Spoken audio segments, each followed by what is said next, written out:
All right. Well, good morning, everybody. We'll get rocking and rolling here. Today we're talking with Mike Shealy here with Mike Shealy Home Inspections. He's going to go over some information for us and then I believe open it up for questions that anybody might have on the home inspection process and the different things they look at. So I'll hand it over to you here, Mike, and we'll get Thank started. you. Thank you, Brooks. Okay, so what I've done here is, or actually what has Tony has done here is made this paper here with a lot of things that pertain to our home inspection and what we expect from listing from homes when we enter the home that we're about to do the inspection on. And what a basically, if you read this, what a home inspection is a home inspection is a non-invasive visual examination of a residential dwelling or commercial property, which is designed to identify or observe material defects within specific components of the house or building. It intends to assist in the evaluation of the overall condition of the home or building. The inspection is based on observation of the visible and apparent conditions of the structure and its components on the date of the inspection, and not prediction of future conditions. A home inspection will not reveal every concern that exists or ever could exist, but only those material defects observed on the day of the inspection.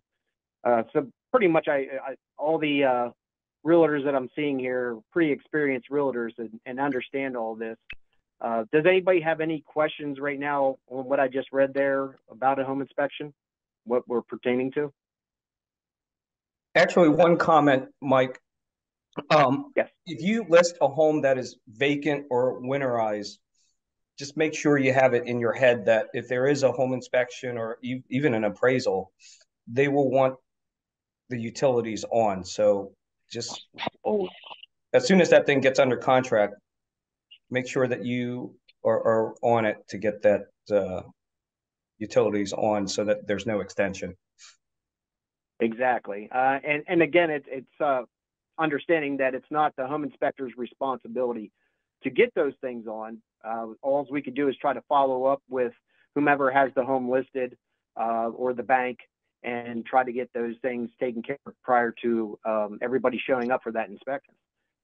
So it is crucial that we have all the utilities on, because we cannot perform. All we could do is a structural inspection, basically, an exterior roof inspection and a visual. It's very important to test everything, especially the plumbing after it's been sitting for a while. Also, I know with homes that you were pertaining to, a lot of times if the power's off for a certain amount of time, power company gets involved there where they want a certified electrical inspection done prior to them turning the power back on. A lot of home inspectors do not have that access to do that. That has to come from like a middle department or a Commonwealth. So everybody should understand that a home inspector doesn't have that type of certification. Does that answer that question, Kong, there? I know you were telling me, but so moving on here, a home inspection is the same inspection for a buyer or a seller. Your company does a lot of pre-listing inspections, which is great.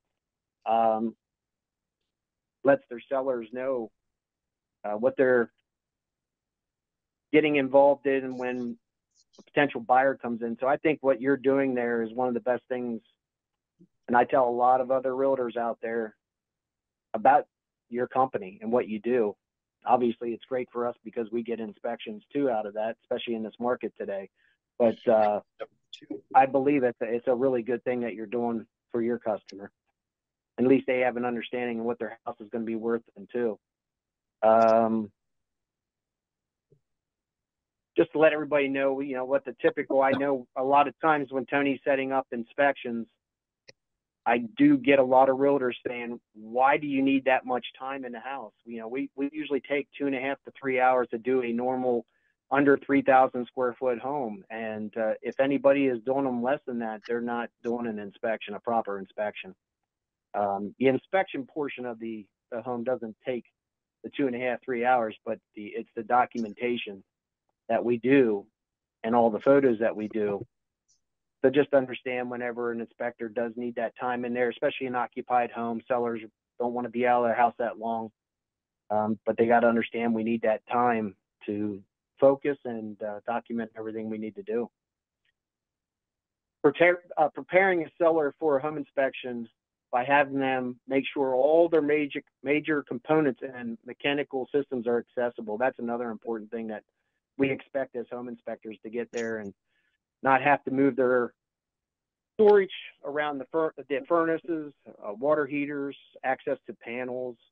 I think that's another crucial thing that needs to be addressed to your sellers whenever you know that there's going to be an inspector coming in. A lot of times we won't move things because we don't want to take that chance of breaking anything in their home. So that's something you want to tell them, that that's why we need things moved and to be accessible. And then, you know, there's always that if an inspector comes back, you have that additional cost, and a lot of times that could be on the seller of the home because they weren't prepared. So very crucial to let your sellers know that we need access to everything, access to the attic, to the panels, to the mechanicals, crawl spaces. If there is a screwed in plate over top of a crawl space, they should really actually have that removed for us so that we can get in there. Any questions on anything so far? Anybody have a question for me at all? So we're getting a lot of, I don't know if you're seeing a lot of it, we're getting a lot of mold. I don't do mold testing, but I always explain to our realtors and our customers that mold is visual. It's also, you know, you use your nose, you walk into a house, you know, when you get that musty smell, some type of organic material growing in that house. Then that's when we refer to recommending to have things tested if we do find some of those things. So you could really save some not getting a mold test because mold is kind of visual, and also you can smell it. There are several different types of molds out there. There are a few that are very harmful, and there's a few that basically are just harmful to the wood because mold can cause dry rot. And so that's the reason why no mold is good at all in a house. But there are also the health effects from mold. A lot of people have allergies today and are allergic to mold. That's much about mold. Anybody have questions about mold or anything like that? I'm not a professional in mold, but I've dealt with it a lot. Again, a lot of you realtors been around a long time, so we're going to discuss the defective electrical panels out there. There has been one panel added to that list of the Federal Pacific, Zinsco, Sylvanias, the Pushmatic Bulldog. Challenger now has been added to that list.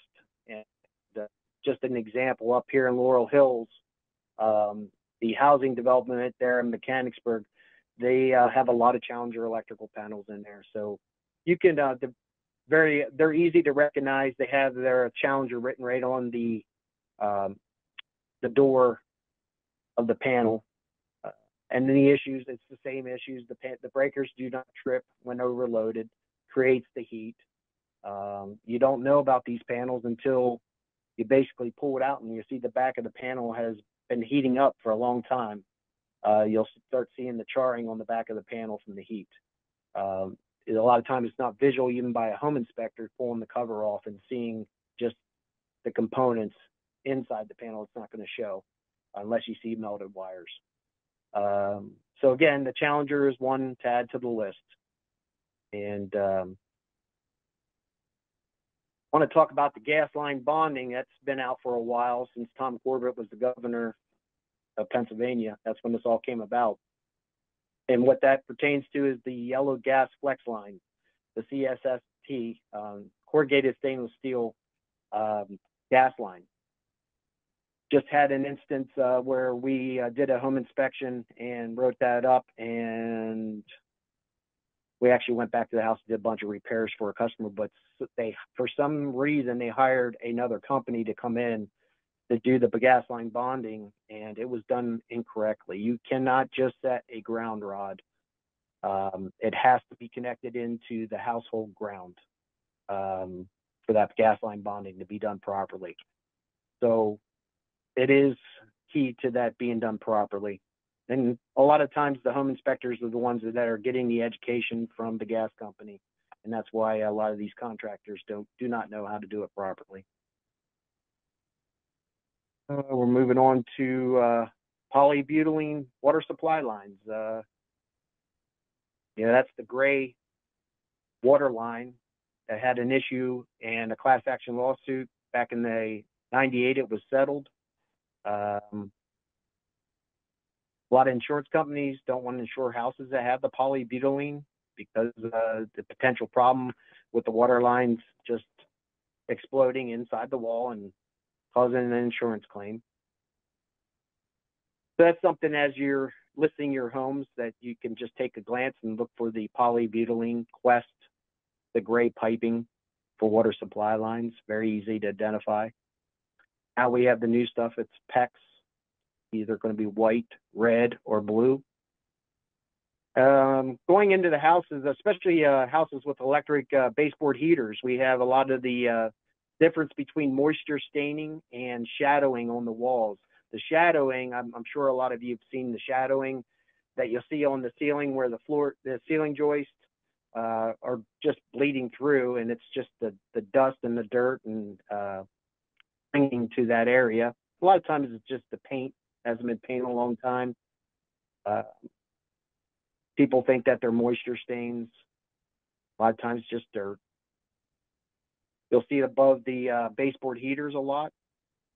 Now there is a difference between if you have an oil furnace, forced air furnace, and then the staining coming up above the register. That's an indication you got some issues with your furnace and should be serviced immediately. So that's just pertaining to a lot of the moisture staining and the shadowing on the walls. I know a lot of our customers, they panic when they start seeing different funky stains on the walls and ceilings, and they think they got leaks everywhere. Back to the moisture staining around the foundations, basement walls, especially block walls, you'll see a lot of stains in the corner. That's usually an indicator the downspouts aren't routed far enough away from the home. Grading is another big issue with moisture infiltration in basements.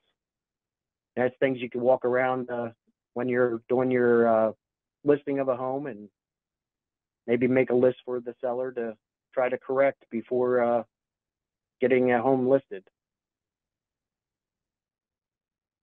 Any questions so far? If not, we'll continue down through here. Hey, Mike, I have a question. Yes, sir. Going back to where you mentioned about the flexible gas line, is the line itself not appropriate to use, or is it the installation? The gas line is still being sold today. And now the new code requires all gas lines to be bonded. They did come out with a new gas line. It's called Counterstrike. It's the black flexible line that can be purchased, but you can still, the CSST is still being sold. But gas lines, it just needs to be bonded, and the reason why is lightning strikes the ground, can travel in through a gas line because it travels the least path of resistance. And when it gets to that yellow flex line, because of that coating that's around that yellow rubber that's around the gas line, it contains the electricity and causes pinholes in the gas line. Oh, okay. So that's why the bonding is crucial to homes with the CSST. Mm-hmm.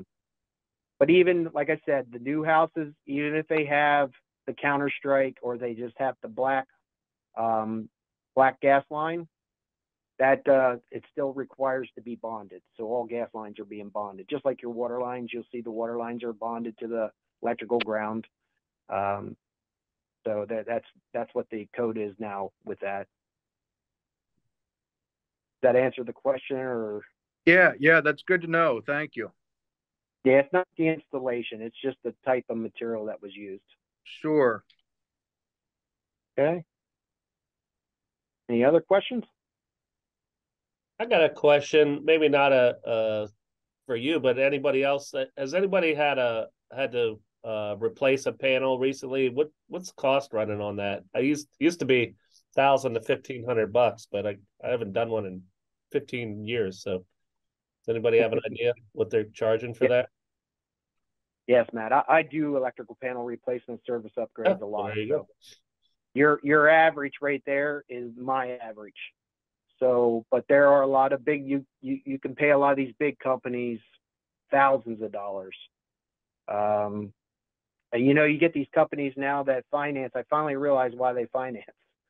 They charge you the money up front, like the $1,000 to $1,500, which pays all the material, pays their worker to do the job, and then they're making all that revenue on the no interest-free payments. Had a company that we just did an inspection on, charged $15,000 for a panel replacement. I don't know if the service wire was replaced coming in or the meter, but they did some wiring in one room. $15,000. I'm not going to mention the company, so we're not going to bash any companies today. But yeah, you got to be careful out there, and a lot of people don't have the money so they take these agreements. But the average is right there, 1,000. 200 amp service is 1,000. Right now I'm doing $1,395 for a panel replacement. And that's for a 4080 space electrical panel. So that's about you're right on with your averages. I remember I used to do them for $800. Now the panel cost is up to, for the panel right now is about $350 just for the panel, for that size panel. They used to be about $199. Last 3 years, electrical material has doubled their price. All right, I didn't finish up that first section there with ventilation, insulation, and attics. Very crucial in the homes today. A lot of the mold that we're having problems with in attics is coming from lack of insulation. And why I say that is if you don't have enough insulation or you don't have the proper coverage in an attic, you're getting heat loss. And with heat loss up in an attic, you're getting condensation. When you get condensation on the plywood, you start getting the frost during the freezing temperatures, then you have the thawing and the wetness for a long period of time. If you ever seen pictures or even looked up in an attic where you see all the plywood is black, that's normally an indicator you have some bad insulation, your heat loss in the attic.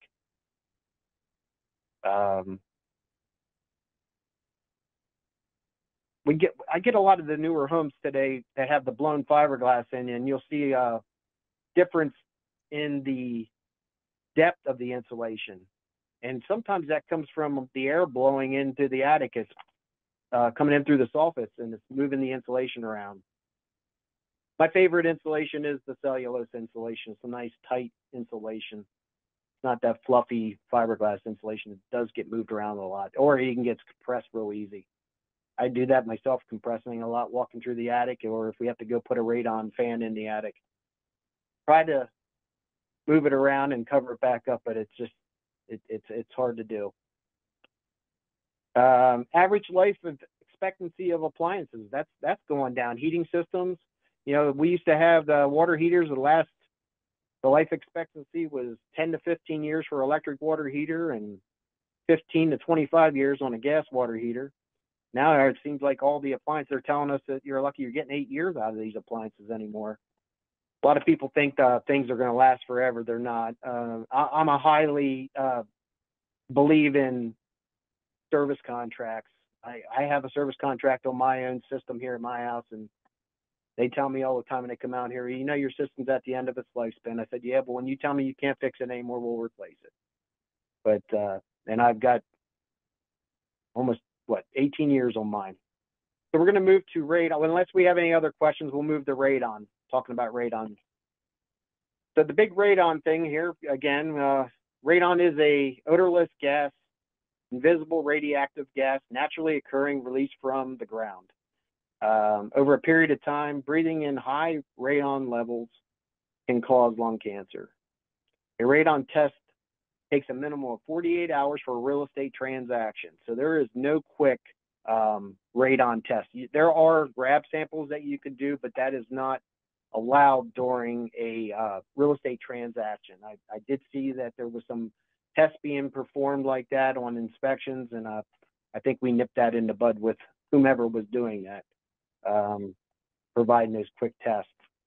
So really the only way to know if you have radon in the house is doing a test. Every house with mitigation systems, they should be tested at least, they recommend every 2 years to test those systems. That doesn't mean just because you have a radon system that it is taking the radon out. I've had several times where I have radon, because I do radon mitigation. I've had a few times where people call me up and they've tested 10 years later and the radon's high. And then they ask me why. I can't answer why. The only thing I can say is that either when the radon test was performed, it wasn't done properly, or we never got the retest back from the radon system. So don't believe that every house that has a radon system doesn't have radon. So you might want to recommend that a radon test just to cover yourself be done so they know for their own records and have that documentation. It says here, all types of houses can have radon, exposed basements and slab on grade. What I tell people when they ask me, I said, radon doesn't discriminate. It doesn't matter if you have a crawl space or your slab on grade, location. It just depends on the area there and if that home has radon. You could have a house that has radon and then the house next door does not have radon. That's just how it works. A lot has to do with how much air exchange in the house. That can bring your radon levels down. Yeah, explain to your sellers during the time period that when a house is being tested, you want to advise them 24 hours prior to a test being done that the house has to have closed door condition. What that means is they don't want the windows and doors hanging open for a long period of time. Normal in and out. Some people think they can't go in the basement. They can't open their doors. And you can do normal living, just close the door after you go out. Because as soon as you open that door up and let it open for a long period of time, that fresh air comes in and dilutes it. So the test is inaccurate. And that's some reasons why we get people that bought a house 3 years ago. They had a radon test done and it came in good. And then now they have a new buyer coming to buy their house and the radon comes in high. The only way I can explain that is that somebody tampered with the house during the time that the radon test was being performed, or changing something in the basement, cutting up the basement floor and putting a bathroom in. You broke the seal of the basement. That can allow radon gases into the basement now. Mike, I had a question. I had a home inspection this week, and the house was a slab, a crawl space, and a basement, and he did 3 different tests. I don't know if he charged them for 3 tests or 1 test, but I was just curious on is that now standard practice, and do you charge for more than 1 test? If we have to use more test kits, we charge for them, yes. And it's a good thing that he did there, Tracy, because you know, like I said, there's no discrimination between slabs, crawl spaces, and the basement. So normally what we do is the basement, because that's the lowest level. So if your levels are going to be high in the basement, normally it's going to be high somewhere else too. But also testing up above a crawl space or a slab, like you're talking probably a split level home. It was a traditional. They put an addition on, and then they converted the garage into a finished space. Okay, so yeah, so that's different areas that, you know, slabs, crawl spaces. So that's a good thing that they did test like that. It's not required to do that, but it's a good thing that he did it that way. Do you charge extra? How much would that charge be? For the, look up here because obviously I don't work in the office. So let me see what the price sheet is here. Oh, sorry. I guess I could look on that.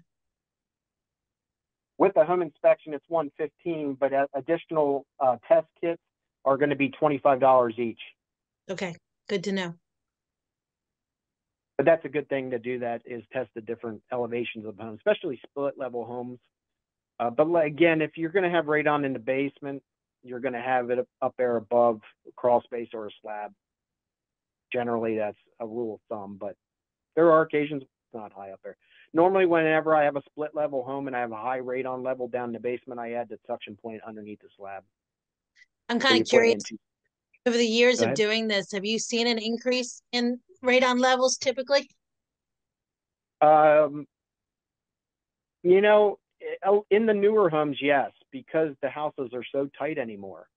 That's why I think they started that. You know, now the new homes have to have the fan that runs continuously in the bathroom.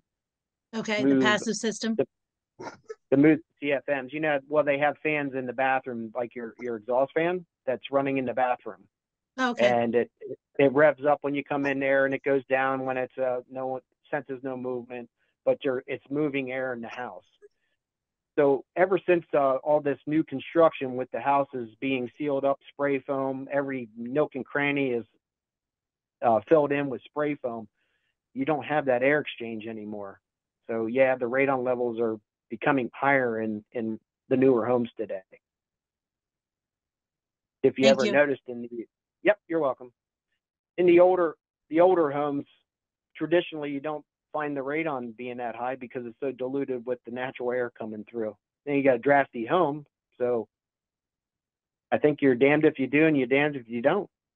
If you if you have a multiple sump pumps in the basement, is that another flag that maybe you should have it tested because isn't radon higher in water than it is in air? It depends on the sump pump pit. Some of these older homes in Camp Hill, you'll have the sump pump pit that is just a solid pit. It's not in the ground. It's in the ground, but there's no openings. So it depends on that sump pump pit. The waterproofing systems that they're installing today actually create higher levels of radon because they're cutting that concrete slab around the edge. And now you have that large opening. Even though they fill the concrete in, now you have that backer board up against the foundation wall that's allowing the radon to come into. Yeah, and also, you know, tell your sellers don't tamper with the radon test kits. I use charcoal canisters. A lot of the radon testers out there, home inspectors, use the electronic monitor. The reason I use the canisters because I was getting people telling me that isn't that a conflict of interest. I believe everything's a conflict of interest that we do in this business, but charcoal canisters go to a lab. I have nothing to do with those radon tests. When you do the monitors, you're the lab. You're the certified lab. So you got to be trusted whenever you give those radon tests. I mean, they can be tampered with. You could give high radon levels. You could print out things like, I'm not saying any of these guys do that, but I'm just saying it can be done.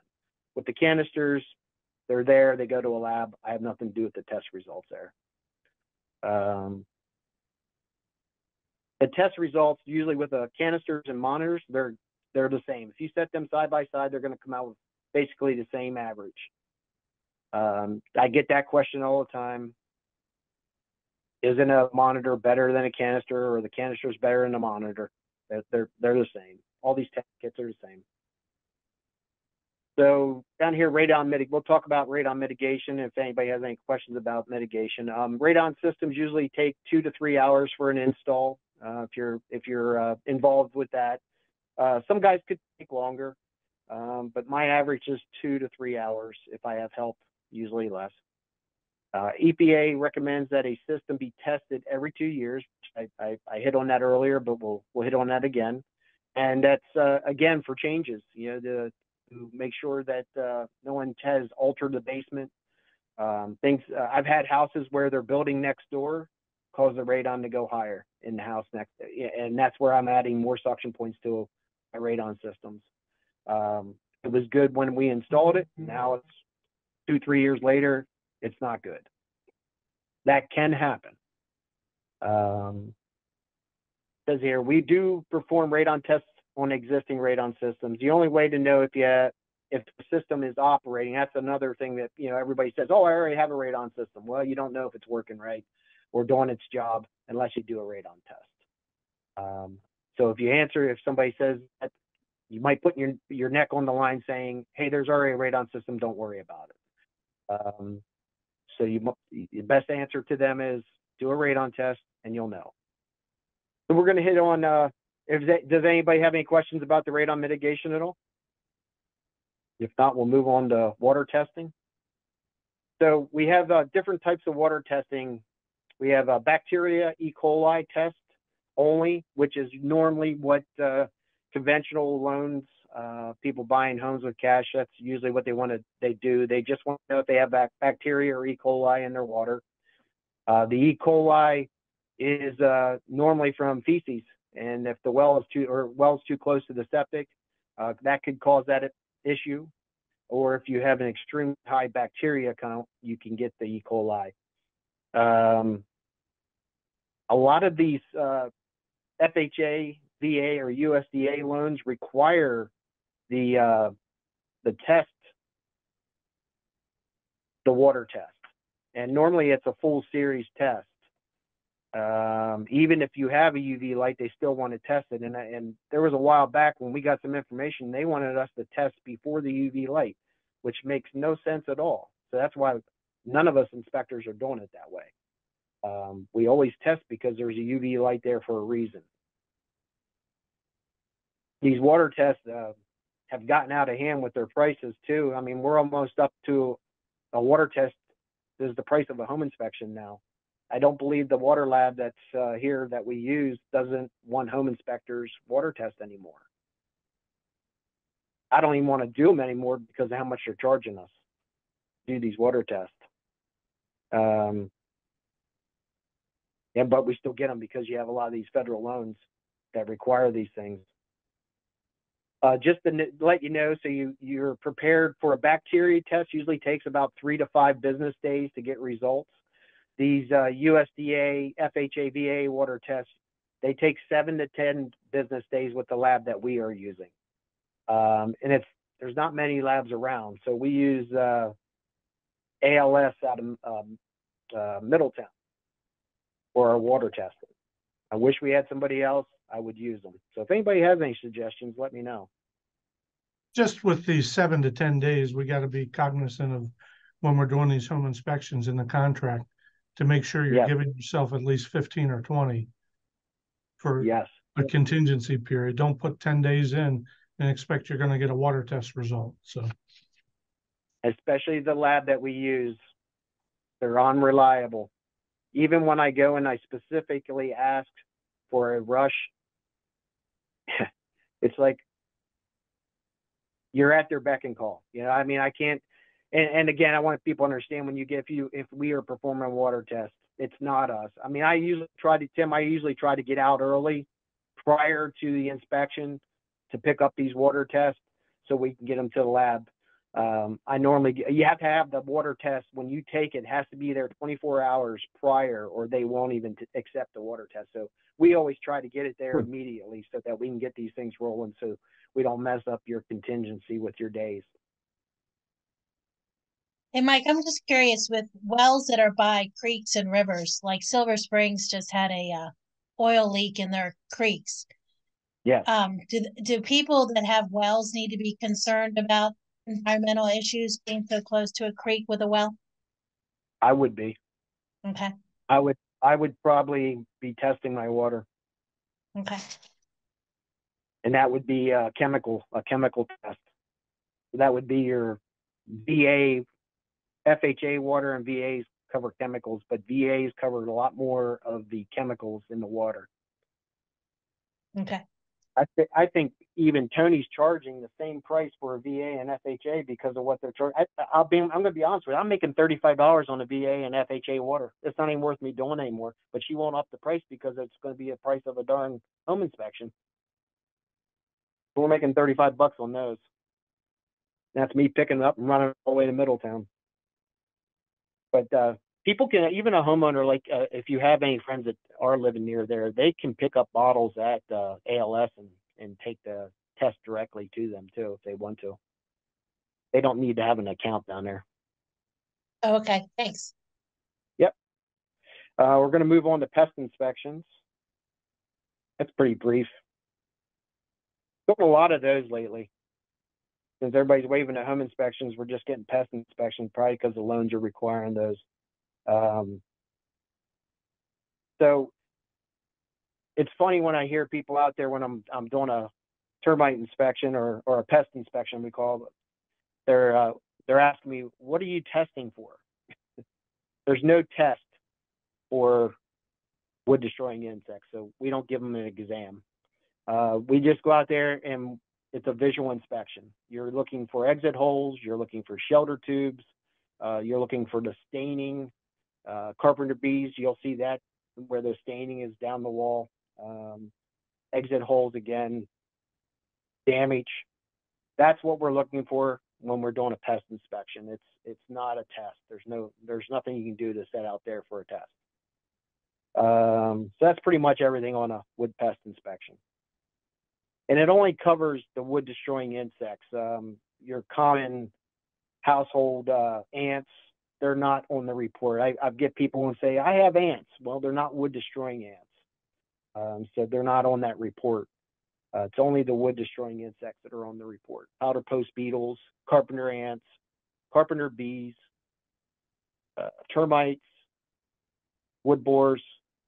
There are wood destroying insects. Centipedes and stuff like that are not on the wood destroying insects. Hey, Mike, quick question. What about exterior buildings? Is there a distance they can be from the house that they're not included, or do you include them, or what are the actual requirements? Because we see it varies.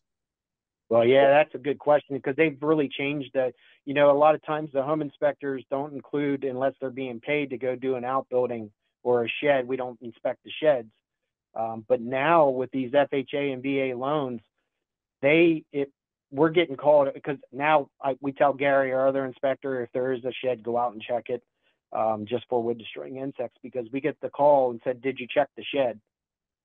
It's required on an FHA and VA is all buildings on the property, and it's not even distance. It's just all buildings are on the property. I guess they're putting them in the appraisal. So anything that's in the appraisal needs to be inspected. So I'm new to the septic inspections. I've been doing it now for, I think, 3.5 years.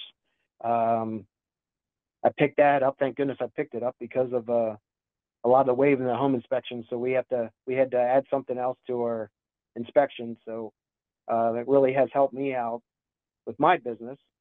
And so I'm not an expert, but I've learned a lot. And you keep learning with septics. It's funny that you think it wouldn't be that you're learning something every day, but it seemed like when I got into the business, every system that I inspected was different. And it just amazes me that there's not a consistency with systems. So we're going to talk about the septic systems here. Does anybody have any questions before I start on the septics, or should we just go on with the septic? We'll read down through here, and then if you have any questions, but does anybody have any questions about septics? I just wanted to make a comment. Yes. Like I was in western side of York County, and there's a township that mandates that with the sale of a house, it's required that they do a septic inspection. And I know there's a couple townships right now that require inspections when they go out and pump the systems. Like Silver Springs Township charges $50 for an inspection every time a system gets pumped out. So just be aware that, you know, there's seems like township and areas that are different in regards to septics. Yes. Yeah, that is a lot of townships are adapting a 3 to 4 year septic inspection with a pumping. And the pumpers are certified to do a visual inspection. So they have to fill the paperwork out and send it into the townships. I think Silver Spring they have their own inspector. I think that $50 you're talking about, that inspector comes out and inspects for the town, from the town. It's the SEO of township. But keep in mind, Silver Springs requires a sewer enforcement officer to be present at all inspections. Yep. And that's a $50 charge to have him come out to do that. And that's kind of always a challenge to figure out his schedule, because he does, I think, 3 different counties. Is that on a real estate transaction, you say, or just every so many years? So I'm assuming anytime a system gets pumped out, they require the sewer enforcement officer to be present. So you might want to look into just give him $50 to do a septic inspection when it gets pumped out. But that's the only township that I know that requires a sewer enforcement officer to go out. I just think it might be a way to save a little bit of money on your buyer's side. if the sewer enforcement officer goes out versus having you know, a separate pump out and everything else. There's certain Yeah. townships that only allow certain pumping companies to pump and send them their visual report too. So if you're involved in a transaction that needs inspected and pumped, then you need to call the township and find out if there's an approved company, what the list is on their approved companies. So I'm assuming, Mike, that you only do the inspection part of it. You don't do the pumping part. That is correct. I do not do the pumping. We schedule, when we do the scheduling, we try to use whomever the seller uses. Right. If not, we go with who we like. So, Okay. but you are correct on that. Most of them all have to be PSMA certified, which I'm a PSMA certified septic inspector. They're the ones that actually made all the guidelines for septic systems, PSMA. I know that the septic pumpers, like you said, there are certified, and they fill out a card that gets sent to the townships. I've done a few inspections in Silver Spring, and I never had an SEO involved, so I don't know exactly, Tracy, what that is all involved there with them. I know that the They just started this within, like, I would say the last year and a half.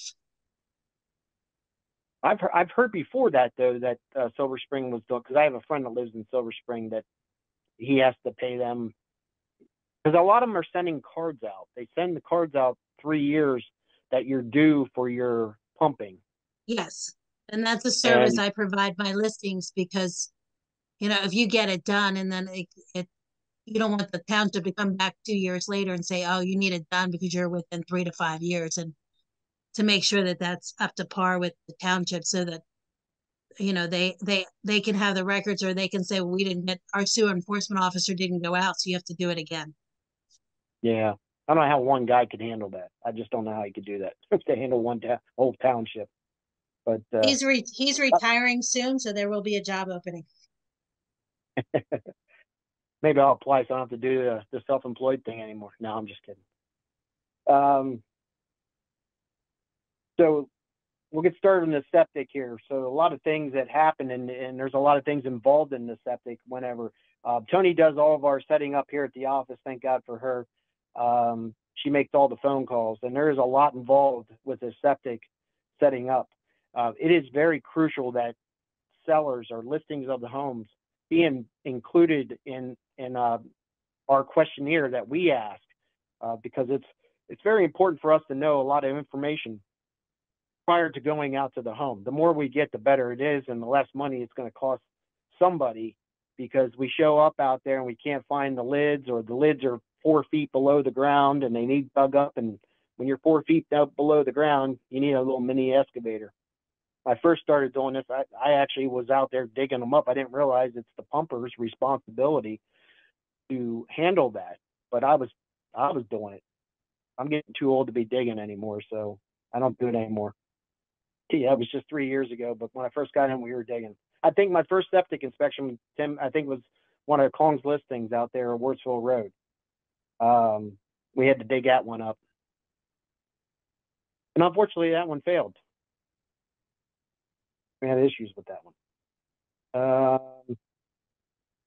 So yes, it's really important to know that things need to be accessible. Again, it's sort of like the home inspection. We need the lids. We need to know where they're at, so we're not out there searching. We're into the Easter egg hunt, trying to find the septic lid.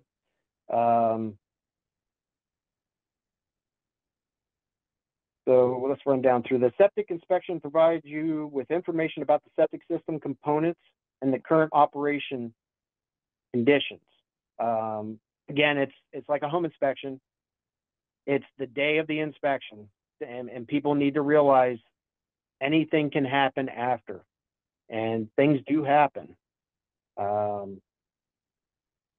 There's all different types of systems out there. There's drain fields, leach fields, sand mounds, ecosystems. And when we talk about ecosystems, we have the cocoa shell filtration system with UV lights. You have peat moss systems, So there's direct stream systems that go directly into the stream. To me, that's a pretty amazing system, the way that filters that it's clean enough to go into a stream. So they're really getting innovative with the systems that they have today. Very expensive, but I wish I had a choice. If I had public sewer or septic, I would go with a septic system, but they're trying to phase septics out. A normal septic inspection usually takes approximately, for me, an hour and a half to 2 hours to perform. That's getting through everything, checking out the drain fields, sand mounds, the components, checking inside the tanks, checking alarm systems, checking the piping in the basements, checking to make sure everything is coming into the treatment system. I had an interesting one up in Perry County. I always like to talk about this one. Is a house built in 2007, so you know it should be meeting all the updated standards. And I missed it, the home inspector missed it, and the septic company missed it. It was a rainy day, so I didn't even go into the house to run all the sinks, showers, which is a normal thing that we do as an inspector, but you would assume on a 2007 home that everything is coming into the system. Here, this house, every gray water component, and this was a big house too, everything was going out the left side of the house. Only the sewer was entering the sand filter system going to the sand mound. The buyer bought it after he moved in and started cutting some shrubs down, found a pipe coming out underneath the shrubs. And so that's how that one there, but that had to be either approved, which I don't know how it ever got approved from the township up there in Perry County. Because you know there's going to be inspections on plumbing with air tests and all that. In this house, the basement was completely finished with a, excuse me, drywall ceiling. So you couldn't see any of the plumbing coming down except for the one pipe over where it went into the sand filter system. This was an interesting one there. So that's why it's very important. And that's why it takes an hour and a half to 2 hours to do a inspection with all the running back and forth and checking to make sure all affluent is entering the treatment system. And all affluent has to enter the treatment system. Some people think that laundry water, kitchen sinks can go outside. It's not allowed. It has to go in the treatment system. And just for everybody's knowledge, usually the buyer pays for the septic inspection, seller pays for the pumping. Sometimes that gets a little confusion when we're setting it up. Pumpers want to be paid immediately. They don't want to wait. Most of us inspectors want to be paid at the time too. I think we've went away from this being paid at settlement unless we are very familiar with the realtor that we allow it anymore. So Mike, how do you handle hydraulic load tests? So with the hydraulic load test, that's required, but with the PSMA inspection, which I am a PSMA, if a home is vacant for more than 7 days, a hydraulic load test must be performed. And the reason why that is because now the drain field, sand mounds, the absorption area is dry. So you cannot perform a proper inspection of that component. So more than 7 days, that's even if somebody goes on vacation. I think it's a little extreme, but even if somebody goes on vacation and it's over 7 days, you got to do a hydraulic load test. And what that is adding, depending on the size home, bedrooms, normal 3-bedroom home, 350 gallons is introduced to the absorption area directly, and it sits for 24 hours. And then we come back and we test the absorption area to make sure that it absorbed all the affluent. If you're probing and you find that it's saturated, there's an issue with the absorption area. Do you put the water all at one shot, or is it put in over a time period? It gets put on. I have a meter, a water meter. I hook up the hose and directly put it into the absorption area. All at one shot? Yes. Okay.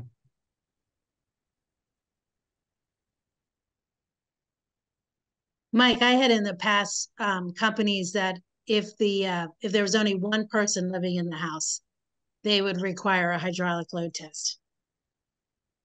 That PSMA doesn't require this, so I don't know why they did that. Unless Okay, it was a little old lady that might not be using it much, or it was a little old lady, yes. yeah, I guess, you know, if they're not taking a shower every day, or, you know, if they're normal usage, one person's okay. But if they're not using it, I would see why that's why they would do it, if they're not using a lot of water. But how do you determine that, though? You almost have to ask that seller of the home, are you doing these normal activities? I And just then had one that, go ahead. the hydraulic load test, I always thought was the seller's expense, just like it would be pumping it out, not the buyer's expense. I would say 90%, 95% of ours, the buyer's paying for it. I would think it'd be the seller too, because they left the house vacant, but it's the buyer that wants the test. Well, they want the inspection. In the contract, I'm pretty sure it states that the seller is responsible for providing water. I just had this with Tony on a house Well, not yeah, that long ago. providing the water, yes, but who pays for it?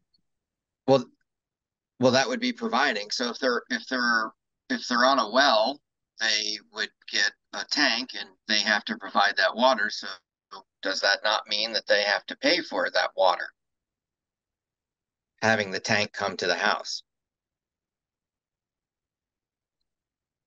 Yeah, our buyers have been paying for that.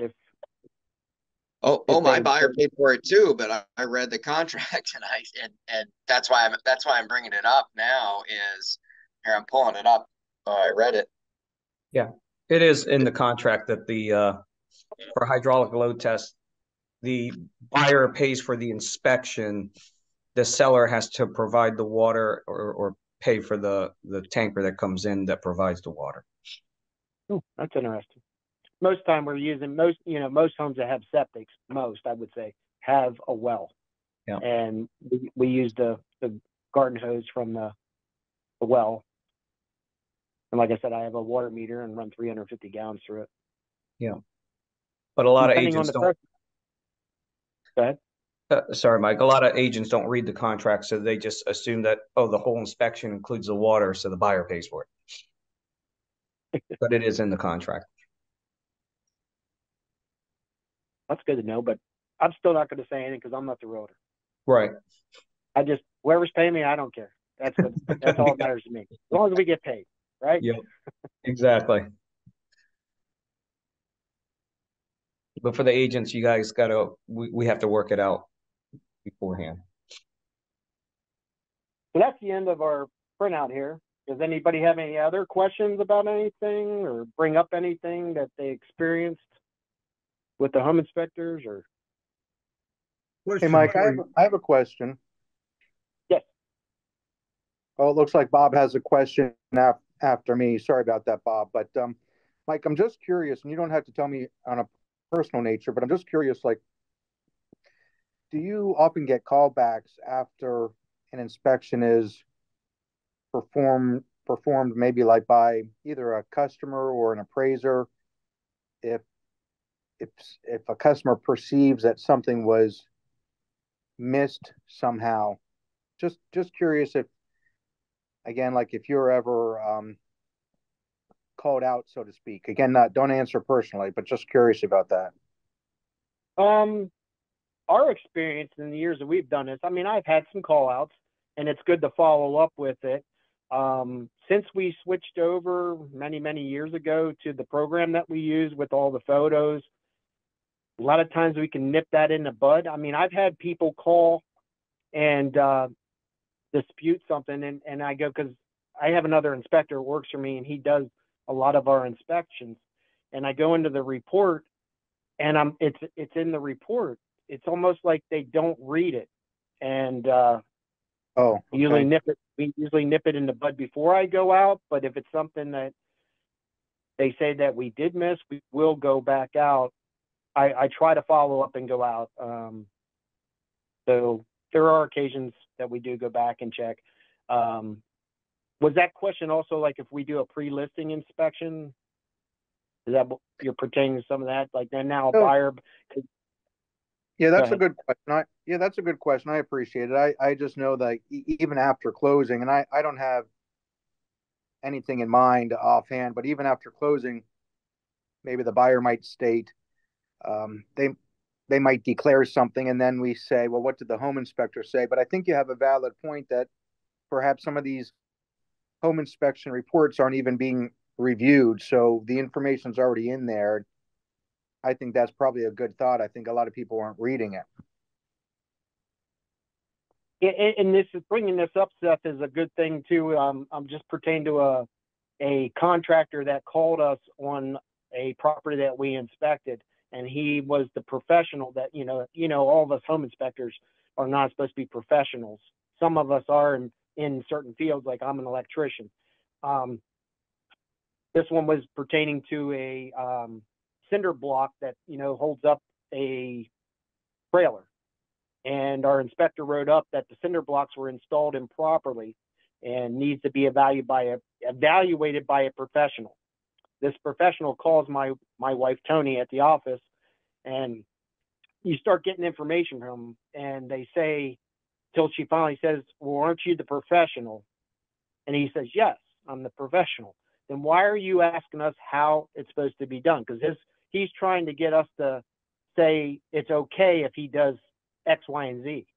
We're not there to tell you how to do it right. We're there to identify that there was an issue. And it was a simple thing because Gary had the picture in his report that I went back to. I didn't even have to get Gary involved. And this guy actually told our office that we are paid way too much for what we do. We should be able to tell them how to fix things. They think that we're code inspectors or we're that township inspector that's going to say, you need to do it this way. Yeah, that makes sense. You're not a code inspector. You're just reporting information. But yeah, we do get occasion where people call and say that we feel you missed something. I always like to, it's funny when I speak to them, it always turns into, they call with a complaint about one thing, but it turns into you missed six other things. That's the way that always goes. That's what I told him. Tony's down here now, so a lot of times they don't even look at the report. I think, Bob, Mr. Stevens, did you have a Yeah, question? I do. Mike, I'm just curious as to, for a home inspection, who do you want there during the inspection, and who would you eliminate or say, I don't want fathers, mother-in-laws, all of that kind of stuff? Who do you want and who do you not want? Me personally, it doesn't bother me when there's family members there. I do not let fathers, family members, uncles, I don't let them bother me. But I do know that some inspectors, it distracts them. So we always prefer just our client to be there. I know we have a lot of young kids out there buying homes today and don't know anything, and their mom and dad want to be there. It's fine having a mom and dad, but when you have, we tried to nip this in the bud where we have 5 to 10 family members come into an occupied house. We're not there to show the house, and it turned into that, and I can't supervise everybody in the house. So we kind of don't like that. We just want the buyer so we can focus on the buyer and explain things to them without distractions. So yeah, that's a great thing to have there. It's just, it's a great question, Mr. Stevens, is usually just the buyers who we like there. And I'm glad you said that because I have been saying for years, I prefer not to have the agents at the inspection either. This is a time for the buyers to be comfortable with an independent inspector who will tell them all about the house and not have any influence from the agent. So I prefer that our agents do not attend the inspections. I also want to say, Mike Shealy has been on our inspection list that we're required to give out for our E&O insurance company. He's one of 3 to 4 people that are on our list. And we do love working with him. and his wife. They're very easy to coordinate the inspections, very accommodating. They've helped us over a lot of years with even minor repairs to help coordinate roofing repairs, electrical repairs. And I just want to say thank you, and I appreciate everything that you've done for us and our company. So continue on. I just wanted to put that out there for you. And one thing about, we thank you. I'm sorry, Mike. That's okay. Go ahead. One thing that Bob's question brought up, who can attend the inspection, it's actually in the contract as well, that it's supposed to be the people named on the contract to be there, and anybody else, you have to request permission from the seller. That's correct, yeah. Tony wants to jump in here. We had one where the realtor came for the buyers, and Gary was going over things he was finding, and one of it was a major concern. So he's trying to explain to this young couple the concern in that, and because the realtor goes, "It's not a concern. Don't worry about what he says." So now it's like, who's the people going to believe? We're trying to tell them what the concern is, and the agent's going, "Don't worry about it. That's not a concern." So that's where we find some of that too, where we're trying to explain stuff to them, and the realtor will say, "Nope, you don't have to worry about that." Yeah, everybody has their job. You know, you all are realtors, and we don't want to step on your side. People ask me questions. I say, go to your realtor. That's their concern.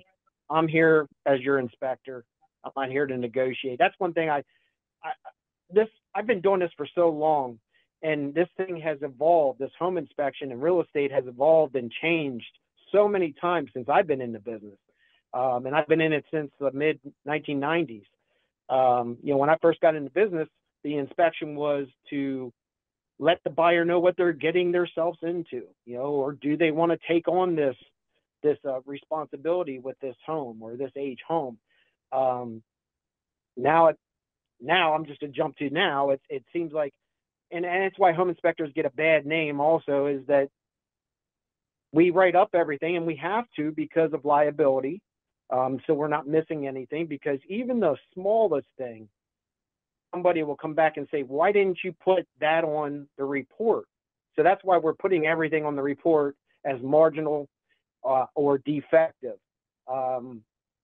Before I go off that, I would just, you know, my continual education that I get, and we have a lawyer that handles disputes between customers and home inspections. He sat there at one of our meetings and told us that we should not have a marginal defect. We should only have defective. And the reason why, and he's trying, and then I mean, I didn't like it. I told him, I said, okay, well, if you have a blank cover plate that's missing in a bedroom, and it's a cover plate to a telephone line, and it's a marginal defect, it's not even a safety concern. He says, no, that's a defect. So he's telling us everything should be defective. That way you're always covered. Let the realtors hash out what the buyer wants to ask. But that's where I was going to. Now we evolved as the home inspection has turned into renegotiation. Contingent on the home inspection. You know, now they go back and they renegotiate. I don't know about today, because again, we're changing again because of all waiving of inspections, and even when we're getting inspections. I think yesterday was, you know, you over a certain amount, the buyer told me that she's responsible up to a certain amount. So that it has changed. It's changing again.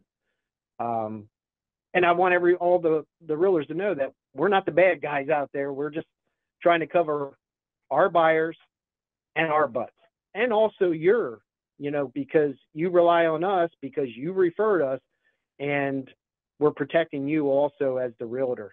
Not only the buyer, but the realtor is also being protected by us, because you trust us. And God forbid we have a house that has a major structural problem, and you're involved and we're involved. I never want to miss anything on a home. We try to do the best that we can for everybody. And again, we're all human, and there could be something we miss, but the way our report reads, we shouldn't be missing anything. The only way we should miss something is if it's covered, concealed, and it's just out of our visual sight. That's the only way we should be missing anything.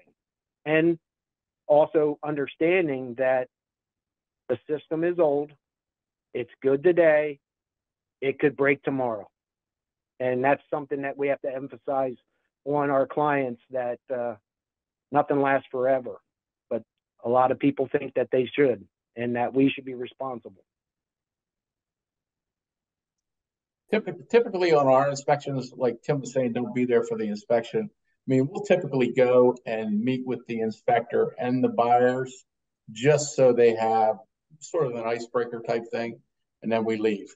And, you know, making sure emails are there and everything that they need.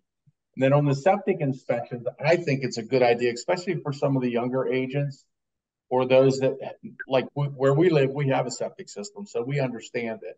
A lot of agents have no clue how a septic system works, a sand mound, a cesspool, whatever it may be. So it's a good educational thing just to learn it and understand how it works. So you can explain that to your sellers, because chances are they, or the buyers, because they've never had one. And it's like, you know, saying you have a basement in Florida. I mean, it's just, they don't know. Yeah. Well, I think, you know, obviously knowledge is crucial to this business.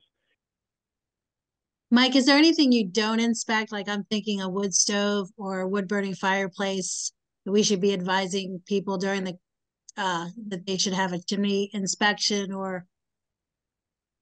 Well, we have a lot of things on our contract that are out of the scope of our inspection. Obviously, a wood burning fireplace is a visual inspection of the unit while it's sitting there. If it's just sitting there, we check it out, looking at it. It is on our report, but inside the chimney, we can't see in there. The only way to check a chimney out to make sure it's not rusted or cracked or deteriorated is to have a camera drop down the chimney flue liner. So that's kind of the stuff that's on our contract that's out of the scope, and then usually we recommend that. Mold testing is out of our scope, but again, it's visual. If we visually see it, it's going to be on our report. Termite is out of the termite pest inspections on our contract is out of the scope of our inspection. But if you hire us for that, we will do it. But also, when you don't hire us to do a pest inspection, we are obligated. If we visually see that in our home inspection, it's going in the home inspection report. Shelter tubes, termite damage, exit holes. We put that on the home inspection report, even though we're not hired to do a pest inspection as part of the home inspection. I know we've caught heck for that a few times, and people are like, well, we didn't hire you for that, but we still have to document it. We're still liable for that kind of thing. Radon's out of the scope unless you're doing a test, and obviously we can't tell you have radon by just walking in a house. I wish I had that, that I could smell it, but you know, I'd make a lot of money if I could smell it. You could get a dog and probably have the dog trained for radon and bring the dog along. That's a good idea. So you can start that business. They do that for termites. Yep. You have to be DEP certified. That dog will have to be DEP certified, because nobody providing radon can do it without being DEP certified. The other things that are out of our scope is pool inspections. A lot of times you get out there and there's a pool. Are you inspecting the pool? No. It says right in our contract, pool's out of the scope. I do pool inspections if you want to hire me to do it. If I'm in a good mood that day, if there's a hot tub out there, I'll explain it to them. It is in my contract, but it's not even in my home inspection report for a hot tub. There's nowhere for me to even document that in my home inspection report. That would have to be a separate report. But I just had one Saturday, and she asked me about the hot tub, and I explained it to her. That one there was interesting. Had the ex come there and tear up all my paperwork. So we talked about people coming to an inspection. He showed up there out of the clear blue while I was in the attic. That could have got ugly. Walked into somebody's house and could have had him arrested. Does that answer your question there, Tracy, on how the scope or things that we do? Thank you. Yes, thank you. Yep. Any other questions?